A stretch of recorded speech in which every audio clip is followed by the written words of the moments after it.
In most cases, it's usually best not to overreact to rookie performances early in the NBA season. I mean, we all remember Michael Carter-Williams' near quadruple double against the Miami Heat on opening night of 2013. But I will say that despite the infancy of the NBA season, Toronto Raptors rookie Scottie Barnes has really impressed in the early going of this year. The 4th overall pick in the 2021 draft was thought by many, including myself, to be a slight reach for the Raptors. But Barnes has proven that so far, again, not much to go off of, he's been more than worthy of that selection. Let's take a closer look at why Barnes is making his case for Rookie of the Year, and what he could be doing to build even further upon this surprisingly effective start.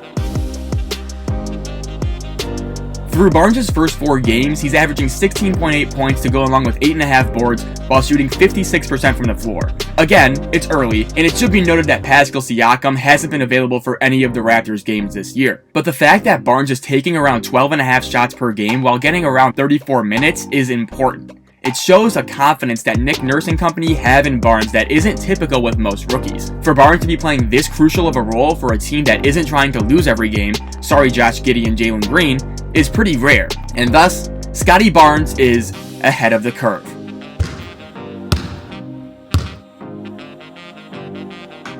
What has really stood out about Barnes' first few games is his effectiveness as a scorer in the half court. This was seen as a major work in progress for Barnes, who at Florida State often struggled creating offense for himself outside of transition situations.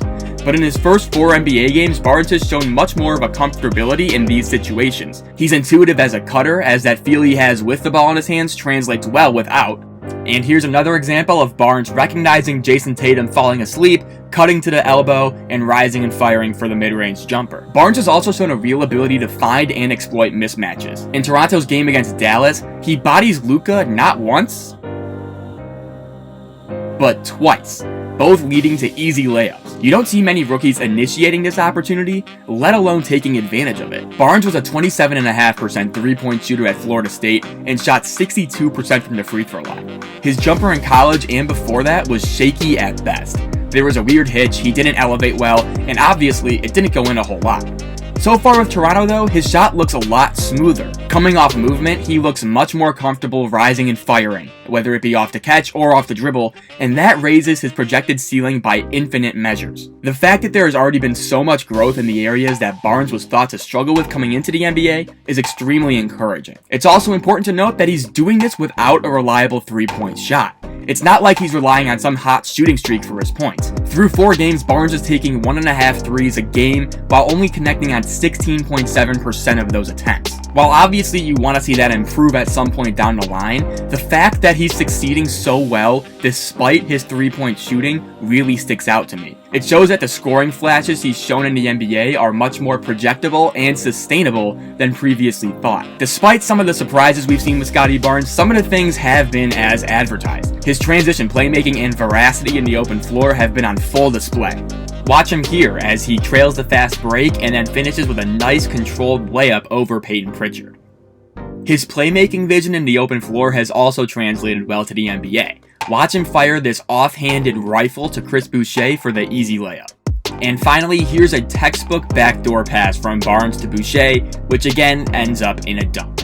Barnes has also shown off some of the intangible qualities that made him such an intriguing defensive prospect. He's shown off that length and intuitiveness that made him one of the best prospects in 2021, as he'll often get deflections, reach for steals, and provide tough defense for 94 feet. While his play has been overwhelmingly positive, there are some things that he'll obviously need more time to really fine-tune.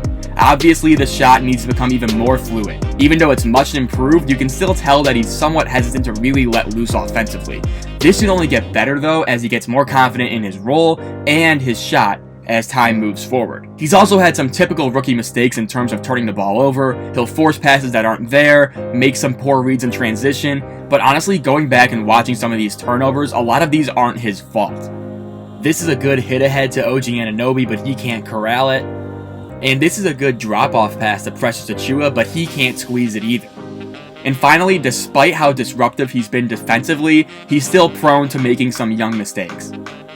Here, he totally sells out on Alonzo pump fake. Here, he loses track of Alex Caruso, which gives him an easy backdoor for an and one. And this is probably the worst of both worlds. as Barnes will come down, force a transition pass that ends up getting picked off by Nikola Vucevic, and then on the other end, bites on the DeMar DeRozan pump fake, giving him an and one. Overall though, Scottie Barnes has been massively impressive for the Toronto Raptors early this season, and given Toronto's track record of player development, it's not unreasonable to suggest that Scottie Barnes might be the best player from this loaded 2021 draft. Let me know what you think below, and thanks again for watching.